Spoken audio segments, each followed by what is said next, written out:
បាការឃុំខ្លួនអុកញ៉ាលីគួងដាក់ពន្ធនាគាររឿងរកស៊ីនិងការស្កេមអនឡាញជាច្រើនកន្លែងនៅថ្ងៃទី15ខែមករាឆ្នាំ2026ចៅក្រមបានសម្រេចចេញដីកាបង្គាប់ឲ្យឃុំខ្លួន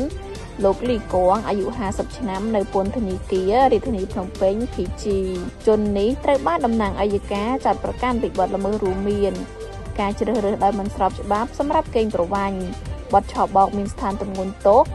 ជាក្រុមមានការចាត់តាំងនិងបទសម្អាតប្រាក់ដែលប្រព្រឹត្តនៅប្រទេសកម្ពុជានិងទីកន្លែងផ្សេងទៀតចាប់ពីឆ្នាំ2019រហូតមកដល់បច្ចុប្បន្ន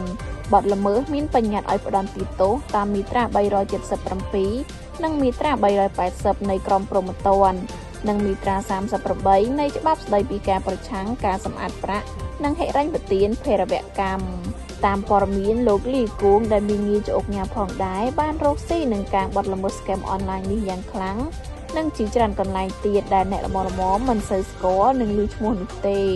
សូម្បីតែនៅតំបន់ព្រែកចាកដែលក្រុមបរទេសរត់ចេញយ៉ាងប្រសាចកាលពីយប់មិញក៏ម្នាក់នេះនៅពីក្រោយខ្នងផងដែរ